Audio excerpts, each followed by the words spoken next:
En el nombre del Padre, del Hijo y del Espíritu Santo. Voy a iniciar con el favor de Dios unas cuantas conferencias sobre el tema grandioso de la oración cristiana.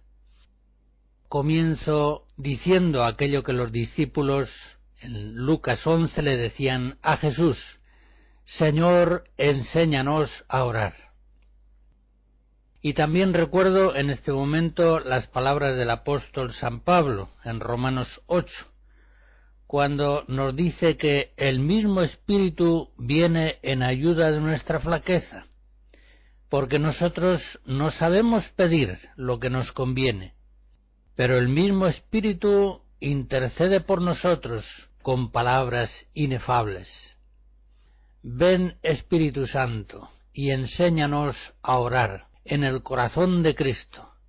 Levanta nuestras almas en una relación filial, amistosa, íntima con nuestro Padre Celestial. Nuestra consideración de la oración cristiana comienza en su principio, en Cristo, en la oración de Jesucristo. Nuestro Señor Jesucristo, absolutamente dedicado al Padre, ora con perfecto conocimiento y amor. Él conoce al Padre. Nadie conoce al Padre sino el Hijo. Leemos en Mateo 11. Yo y el Padre somos una sola cosa. Juan 10. Por tanto, Jesucristo entra con una intimidad filial en el corazón del Padre por la oración, por una oración absolutamente lúcida en el conocimiento contemplativo y absolutamente encendida en un amor infinito. Él tiene la certeza de ser escuchado. Yo sé que siempre me escuchas, dice en Juan 11 antes de realizar la resurrección de Lázaro.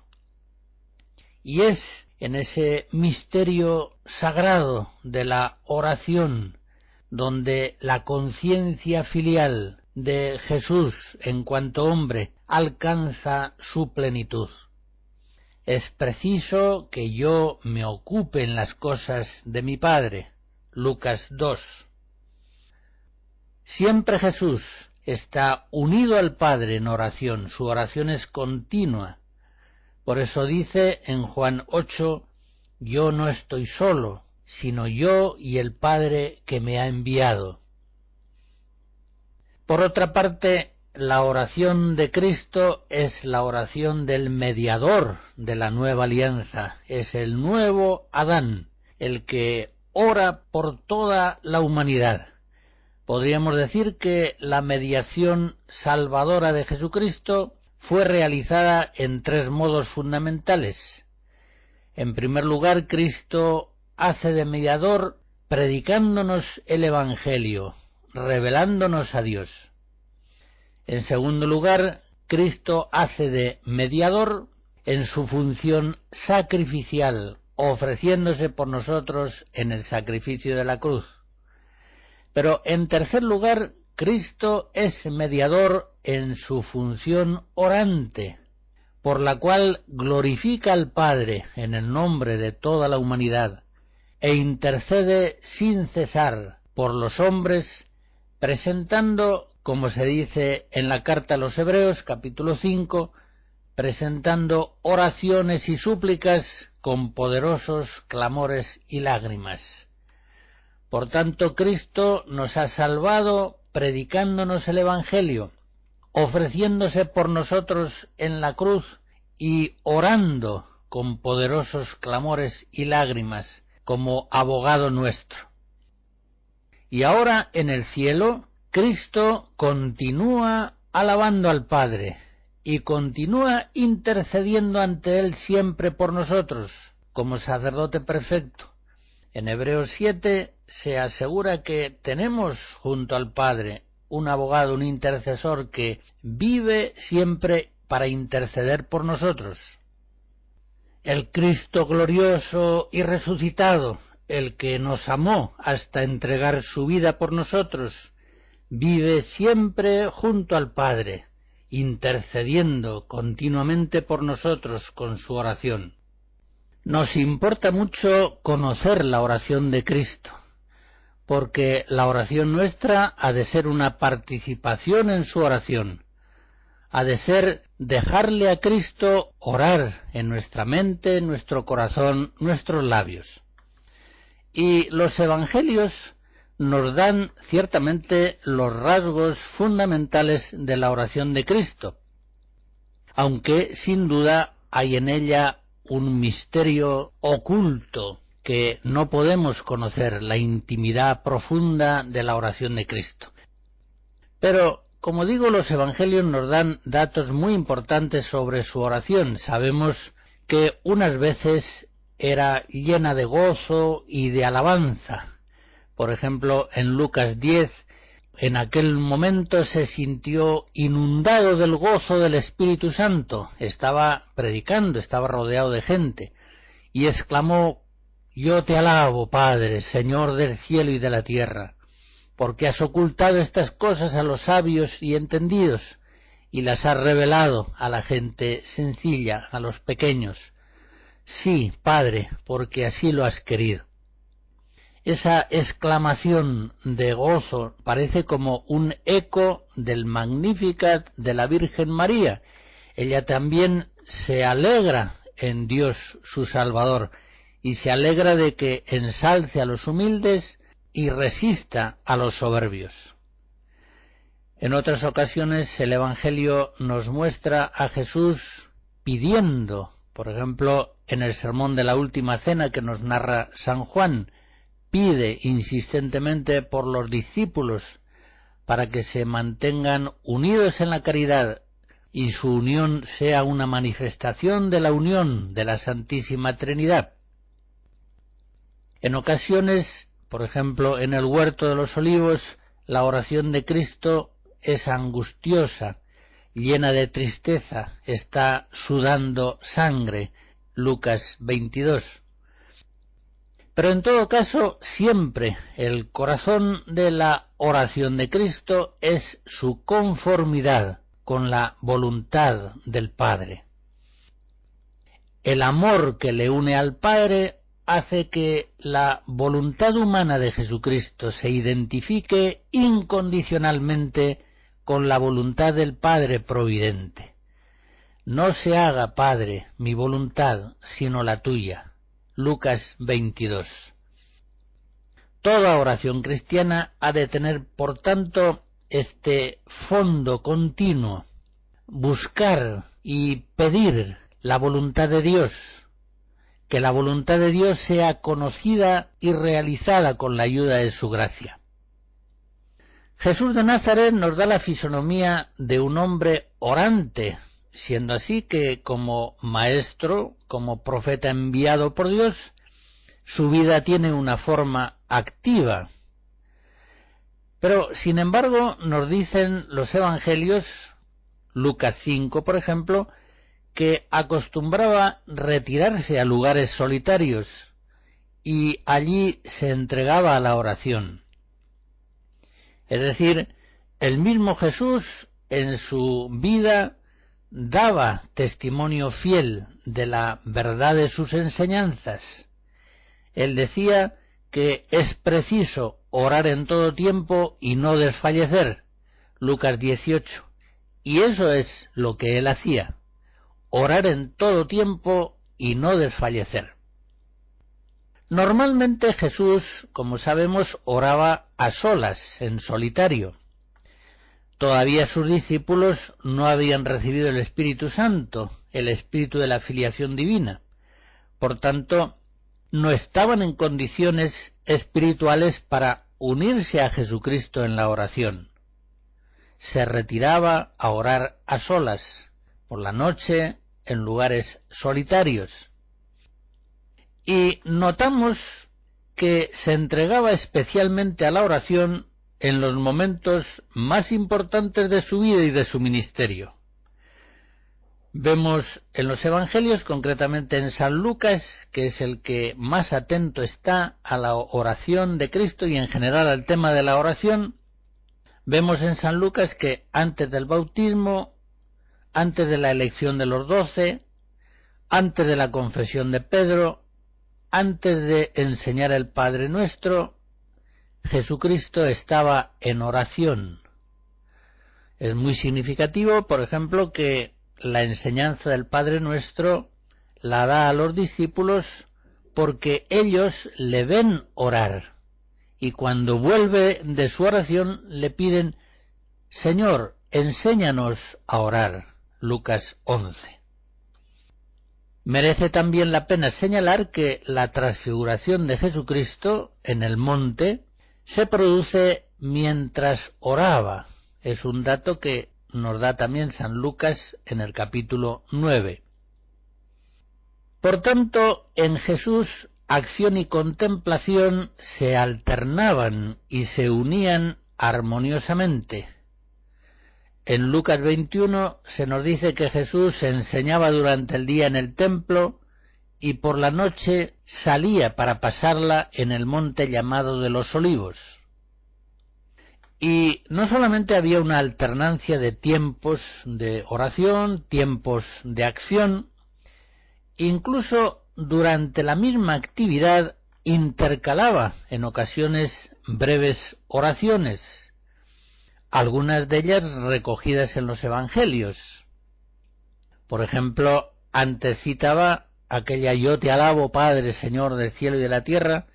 También hace una breve oración antes de la resurrección de Lázaro: Padre, tú siempre me escuchas, una oración en voz alta que la gente la oye. Podríamos decir que son como jaculatorias, oraciones breves que Jesús intercala en medio de sus actividades entre los hombres. Y vemos también que la distribución de sus horas Jesús la hacía con un perfecto dominio y al mismo tiempo con toda flexibilidad. No se dejaba llevar ni por los íntimos deseos de su corazón, ni tampoco por las circunstancias exteriores. Unas veces renunciaba a un retiro que había proyectado con sus discípulos porque ve que la gente le está esperando, se compadece de ellos, y renunciando a ese tiempo de retiro, de calma contemplativa, de oración, se pone a enseñarles largamente. Marcos 6. Pero otras veces, al contrario, ponía límite a su actividad exterior para entregarse a la oración. Si, por ejemplo, en esa misma escena de Marcos 6 se nos dice que después de haberlos despedido, se fue a un monte a orar. Podía Jesús haber continuado su atención pastoral a los hombres unas cuantas horas más. La necesidad de los hombres no tenía límites y tampoco la tenía la caridad de Cristo. Sin embargo, llega un momento en que su discernimiento espiritual le hace ver que es oportuno poner término a su acción y retirarse a la oración. Y así, después de haber despedido a la muchedumbre, se fue a un monte a orar. Es también cosa de señalar que al final de su vida pública, la acción exterior va disminuyendo en la vida de Jesús, va cesando hasta terminar prácticamente del todo. Jesús al final de su vida se dedica casi exclusivamente a la oración. Nos dice Juan 11 que ya no andaba en público entre los judíos. Había acrecido tanto la hostilidad hacia él que no podía presentarse en público. Jesús se retiró a un lugar próximo al desierto llamado Efrem y allá moraba con los discípulos. Juan 11. Vuelve después a Jerusalén, en Betania, la entrada en la ciudad santa, la pasión, y ya en la cena, más concretamente al final del sermón de la cena, en Getsemaní, en la cruz, no hace otra cosa que orar. El final de la vida de Jesús es sumamente orante. ya terminó su ministerio de maestro público, enviado por Dios a su pueblo, y el final, como digo, de la vida de Jesús está prácticamente dedicado en forma exclusiva a la oración. También los evangelios nos hacen saber que Cristo oraba con los salmos. Son muchos los lugares en que los evangelistas ponen en labios de Jesús frases de los salmos. Jesucristo hacía suyos aquellos salmos que, como verbo eterno de Dios, había inspirado a los salmistas. Y él era consciente de que en su vida estaba dando cumplimiento a todo lo que los salmos habían predicho acerca de él. Lucas 24. También, según la costumbre de su pueblo, y según la costumbre de todos los pueblos religiosos, adoptaba Jesús ciertas actitudes exteriores al orar. Elevaba las manos, miraba a lo alto, se ponía de rodillas, se postraba rostro en tierra. Es decir, en la oración de Jesús vemos una armonía psicosomática, una unidad armoniosa entre las actitudes interiores de su espíritu y las actitudes exteriores de su cuerpo. Podríamos decir que su interior y su exterior mantenían perfecta unidad, condicionándose favorablemente. Con su ejemplo nos enseña Jesús que ciertas actitudes exteriores condicionan favorablemente ciertas actitudes interiores del espíritu, y nos enseña al mismo tiempo que ciertas actitudes interiores del espíritu tienden a expresarse en actitudes corporales adecuadas, actitudes de recogimiento, de elevación, de respeto lleno de amor, de quietud en la presencia majestuosa de Dios nuestro Señor. Después de haber contemplado brevemente la oración de Jesucristo, vengamos ya a considerar la oración de los cristianos. La oración cristiana es ciertamente una participación en la oración de Cristo. Todo lo que vivimos los cristianos es participación espiritual en Cristo. Yo os he dado el ejemplo para que vosotros hagáis también como yo he hecho. Juan 13. Pero nuestra oración es oración de Cristo, no solamente porque la hacemos siguiendo su ejemplo, sino porque Él nos comunica su espíritu. Él es quien ora en nosotros por el Espíritu Santo con palabras inefables. Cristo, como decía San Agustín, ora en nosotros. La frase completa dice así: Cristo ora por nosotros como sacerdote nuestro. Él ora en nosotros como cabeza nuestra. Él es orado por nosotros como Dios nuestro. Reconozcamos, pues, en Él nuestras voces y reconozcamos su voz en las nuestras. Cristo está orando en nosotros cuando hacemos oración. Gracias a la comunicación de su Espíritu, pueden nuestras mentes y corazones elevarse con toda confianza filial hacia el Padre Celestial. Hemos de ser muy conscientes de que el pueblo cristiano, en su condición sacerdotal, está destinado a la oración. Hay en nosotros una vocación profunda y específica a la oración. Estamos destinados en Cristo como sacerdotes para alabar a Dios y para interceder por los hombres. Los primeros cristianos, tal como San Lucas nos los describe al comienzo del libro de los Hechos, entendieron bien esto y perseveraban todos unánimes en la oración, de tal modo que la imagen de la Iglesia primitiva es la imagen de una comunidad orante.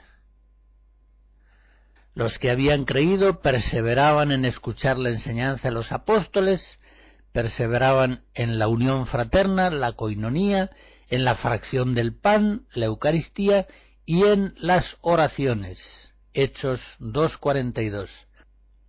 La Iglesia primera era pues una comunidad orante. Y en este sentido fácilmente entendemos que una espiritualidad que no valore, que no fomente suficientemente la oración, no es una espiritualidad cristiana, es falsa. No es evangélica, evidentemente, la espiritualidad que mira con recelo la oración, como si ella fuera normalmente un modo de evadirse de la realidad. Esto es una herejía, es una barbaridad. Es alejarse absolutamente del ejemplo de Cristo, avergonzarse de Cristo orante y del ejemplo de la primera Iglesia apostólica. Es una mentalidad que más o menos explícitamente considera la oración como algo que conviene solo a ciertas personas o grupos que han recibido ese carisma especial.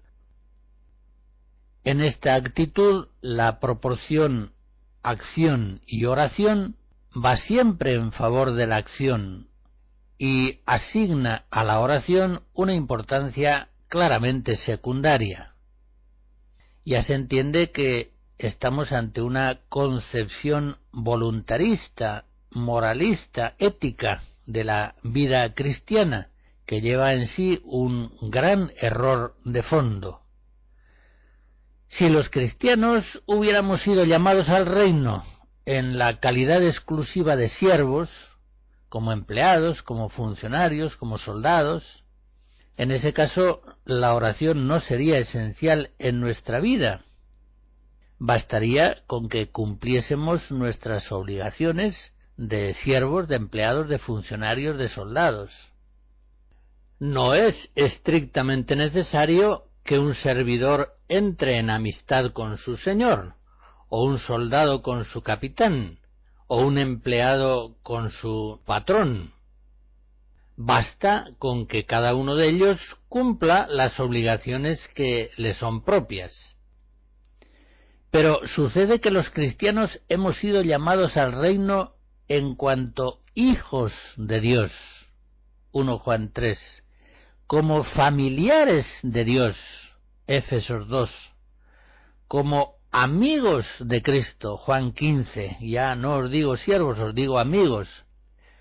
No puede haber una relación familiar, no puede desarrollarse una vinculación amistosa sin ese trato íntimo y frecuente propio de la oración. Sin oración, sencillamente, no hay vida cristiana. Y por eso una familia, una escuela, una parroquia, un movimiento que no suscitan la oración en sus miembros, no están dando propiamente una formación cristiana. No están capacitando tampoco, por supuesto, para el apostolado. Tenemos que decir que una actividad es cristiana cuando procede de la contemplación y a la contemplación conduce.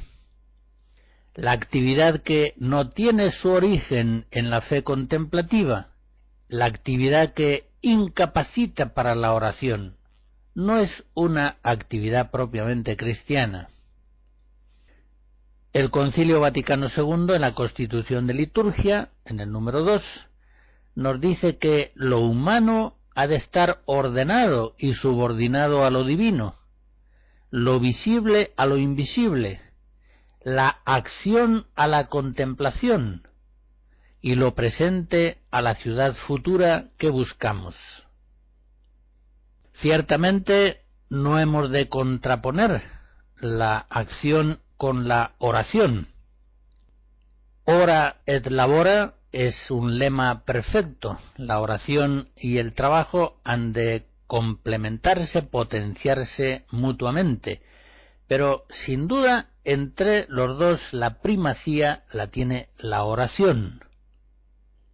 Es la oración la que ilumina y da sentido al trabajo.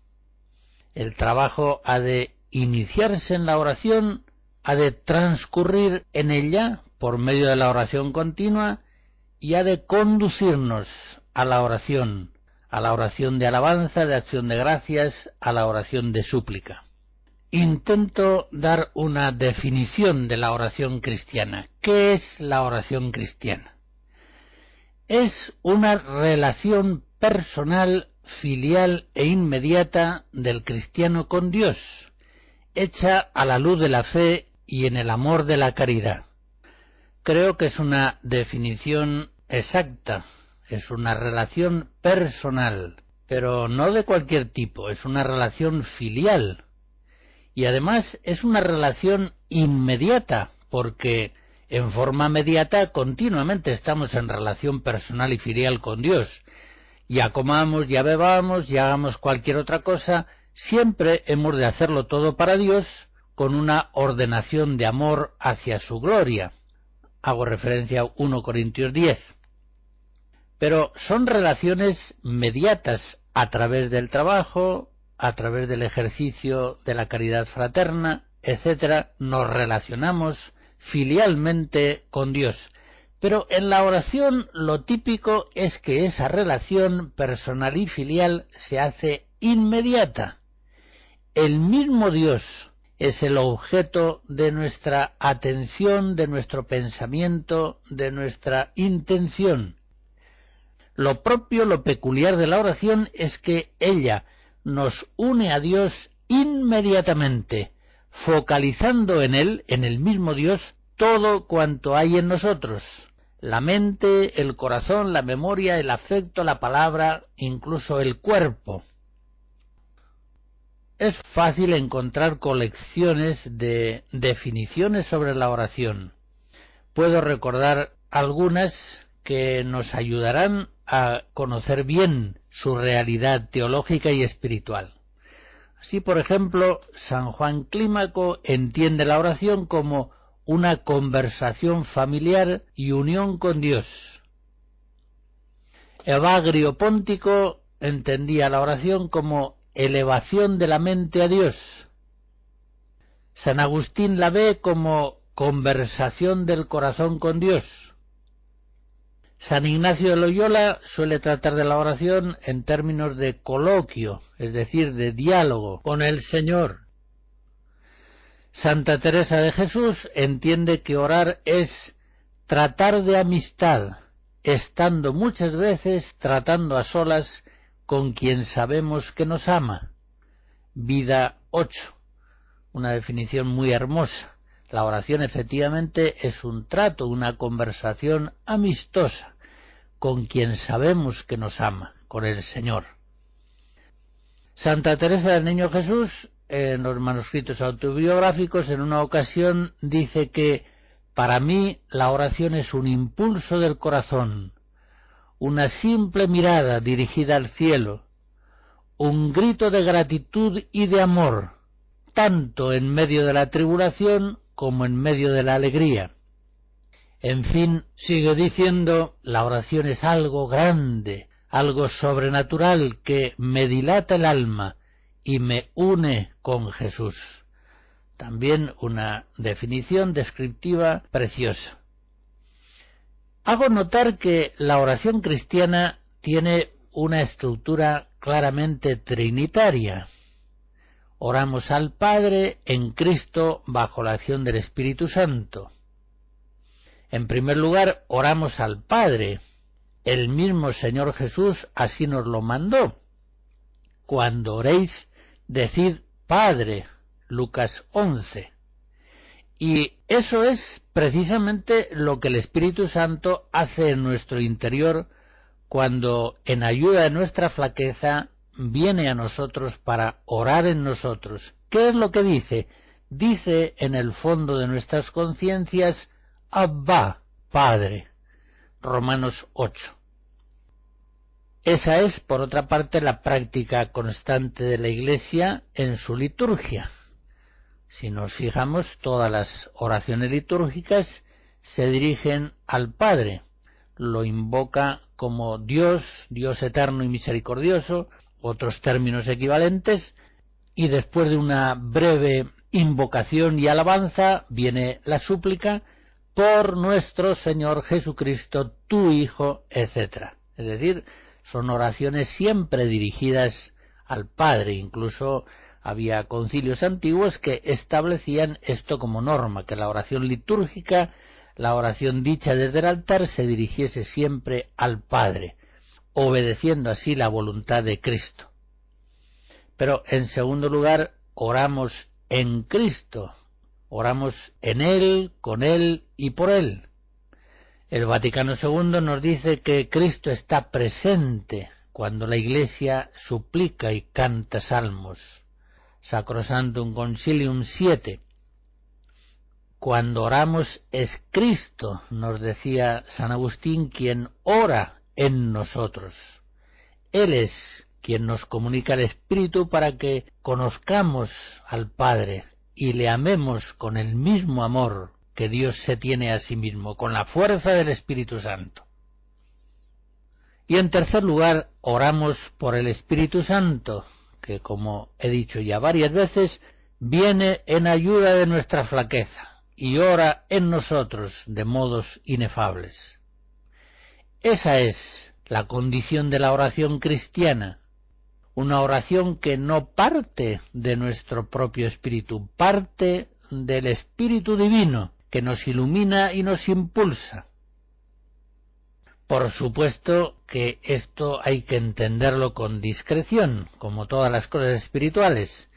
La oración se dirige fundamentalmente al Padre, la oración cristiana, es cierto, pero también es absolutamente cierto y enseñado largamente por la tradición de la Iglesia que oramos a Jesucristo, que oramos al Espíritu Santo, que oramos a la Virgen María y a los santos.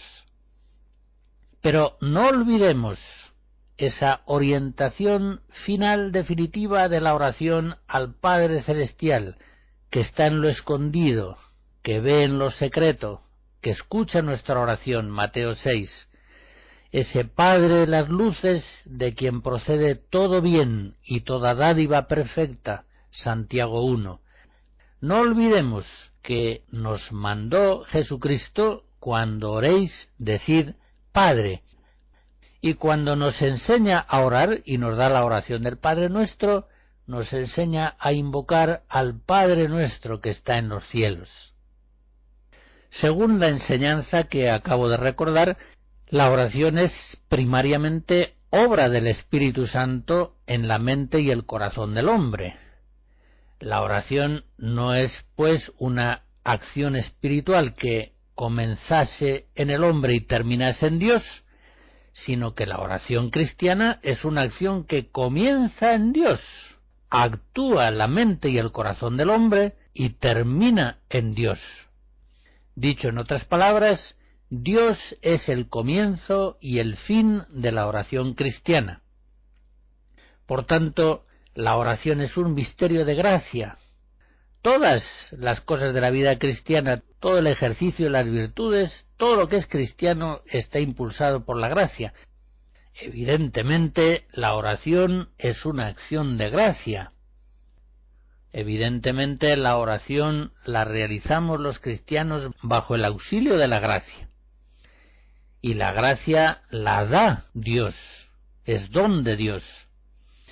Por eso todo cristiano puede tener oración, porque Dios quiere dársela. Quiere Dios entrar en amistad íntima con los cristianos que son sus hijos, sus amigos. Y por eso todo cristiano debe aprender a orar, debe ejercitarse en aquella oración concreta que Dios le vaya dando según su edad espiritual, las circunstancias, los carismas que ha recibido. Muy equivocados están aquellos que ven la oración ante todo como una actividad del hombre, aunque sea una actividad hecha con el auxilio de la gracia divina. Estos fácilmente dejan la oración cuando se ven cansados o distraídos, y es que valoran en exceso la parte humana en la oración. Valoran por eso mucho la eficacia de los métodos. Hacen con frecuencia vanas evaluaciones de la oración que han realizado. Hoy me ha salido bien, hoy ha sido un desastre. Esa actitud implica varios errores. Y conduce a otros más. Entiende, por ejemplo, que la oración más genuina es aquella que es más espontánea, ignorando así que la oración es más genuina cuanto más procede del Espíritu Santo. Entonces es cuando la oración cristiana es más auténtica. Lo que nace de la carne es carne, dice Jesús. Solamente lo que nace del Espíritu es Espíritu. Juan 3. Ya San Juan de la Cruz decía en el prólogo de la subida al Monte Carmelo que hay muchas almas que piensan que no tienen oración y tienen muy mucha, y otras en cambio que creen tienen mucha y es poco más que nada. En la oración no hemos de fijarnos pues tanto en la parte del hombre, sino en la parte de Dios, que es el protagonista indudable de la oración cristiana. A Él hemos de estar atentos y dóciles en todo el tiempo sagrado de nuestra oración. No se trata tanto de que en la oración estemos ocurrentes, llenos de pensamientos, de sentimientos, de palabras. Hay veces que todo esto nos falta.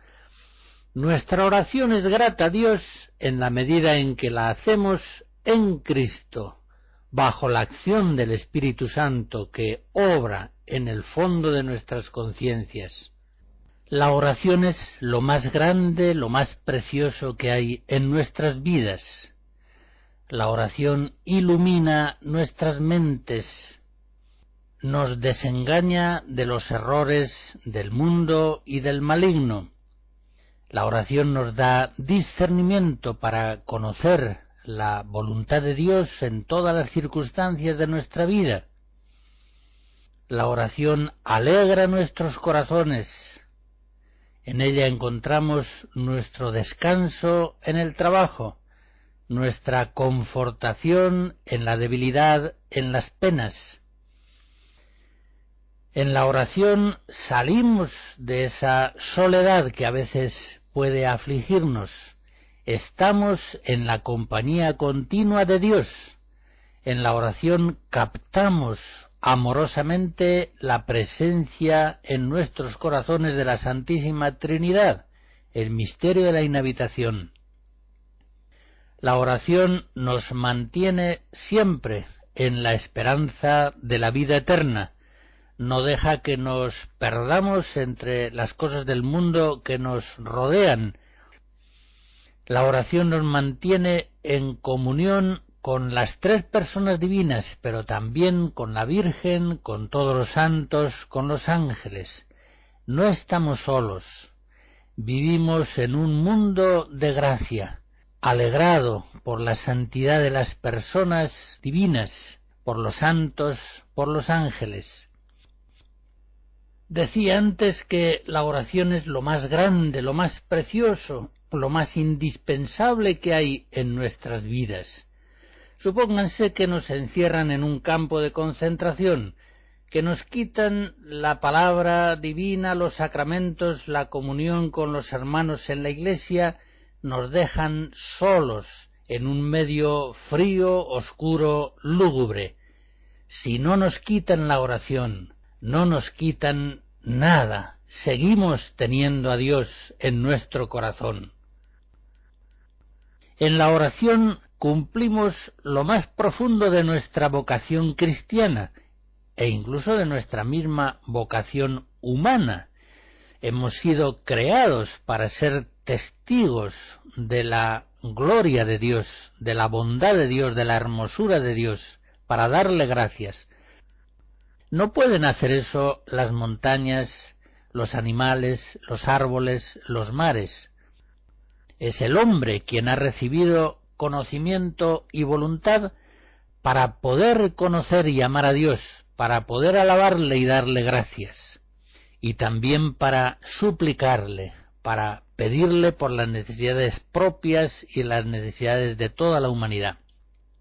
Por eso, como digo, todos los hombres, y muy especialmente todos los cristianos, hemos recibido una vocación a la oración. Estamos destinados gloriosamente a un trato amistoso y continuo con Dios. El Padre Celestial, convocándonos en Cristo por obra del Espíritu Santo, ha hecho de nosotros un linaje escogido, un sacerdocio real, una nación santa, un pueblo adquirido para proclamar el poder del que nos llamó de las tinieblas a su luz admirable. Primera de Pedro 2. Por tanto, estamos destinados personal y comunitariamente en la Iglesia a la oración de alabanza y de súplica. La oración ha de ser una llama siempre encendida en el altar de nuestros corazones. Si la oración va bien, todo va bien en nuestra vida. El ejercicio de las virtudes, el seguimiento de Cristo, la fecundidad de nuestros trabajos. Si la oración decae, si se abandona, si va mal, todo se hace oscuro, frío, estéril, triste. Cuando San Pablo en Filipenses 4 nos manda alegraos, alegraos siempre en el Señor, en el fondo nos está ordenando la oración continua. Aquello que nos dice el Salmo 15, tengo siempre presente al Señor, con Él a mi derecha no vacilaré.